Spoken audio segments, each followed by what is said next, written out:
আসসালামু আলাইকুম বন্ধুগণ, আজকে আমরা দেখব অ্যাপসের মধ্যে যে ইনপুটের দেওয়ার জায়গা থাকে সেখানে যদি ইউজার ভুল করে ইনপুট না দেয় তাহলে যে একটি এরর মেসেজ দেখায় সেই এরর মেসেজটি জাভাতে কিভাবে কোড করতে হয় সে জিনিসটি আমি আজকে আপনাদেরকে সংক্ষেপে দেখিয়ে দিব।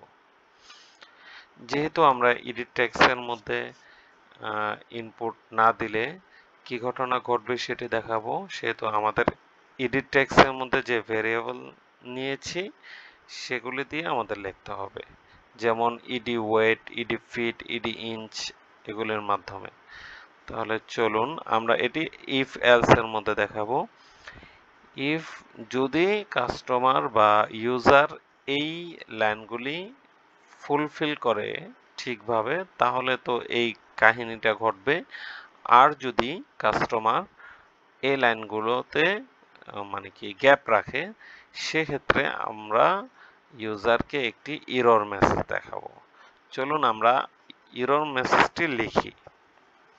প্রথমে আমাদের ইডি ওয়েট, আমরা এখানে সাজেশন চলে এসেছে, আমরা এন্টার চেপে নিয়ে নিলাম ইডি ওয়েট ডট সেট, এখানে সাজেশন চলে এসেছে সেট এরর নিয়ে নিলাম এবং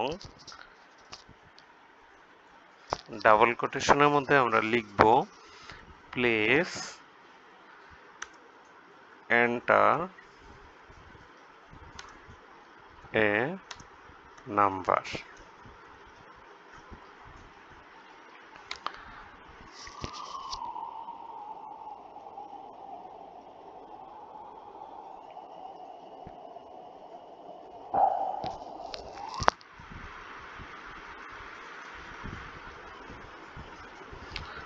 এবং সেকেন্ড লাইনে আমরা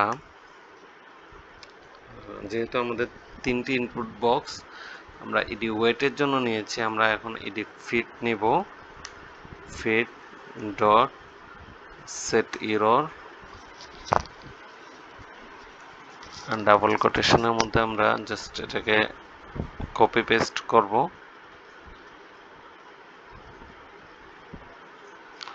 এবং আমরা নেক্সট লাইনে গিয়ে ইডি ইঞ্চের জন্য নিব। ইডি ইঞ্চ সাজেশনে চলে এসেছে অলরেডি, এন্টার চেপে নিয়ে নিলাম ডট সেট এরর সাজেশন দিয়ে দিয়েছে, আবার আমরা ডাবল কোটেশন দিব।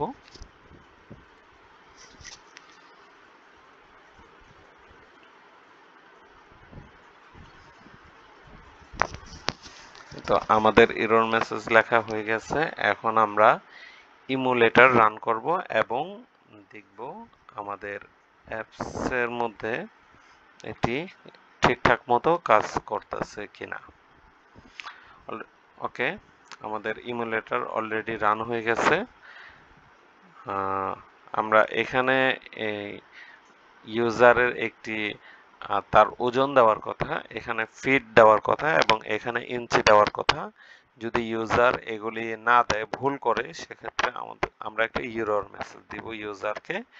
সো আমরা এই বাটনে ক্লিক করি, এখানে দেখুন লাল হয়ে আছে, এখানে আমরা লাল এটার মধ্যে ক্লিক করলে দেখুন এখানে সুন্দর মতো লেখা আসতেছে প্লিজ এন্টার এ নাম্বার। আপনি এখানে হোয়াইট আবার যে কোনো নাম্বার দিতে পারেন, এটি আপনার ইচ্ছা, এটিতে কোনো প্রবলেম নেই। সো আমরা খুব সহজে দেখিয়ে দিলাম জাভাতে কিভাবে এরর মেসেজের কোড করতে হয়। সো সকলে ভালো থাকবেন। আসসালামু আলাইকুম।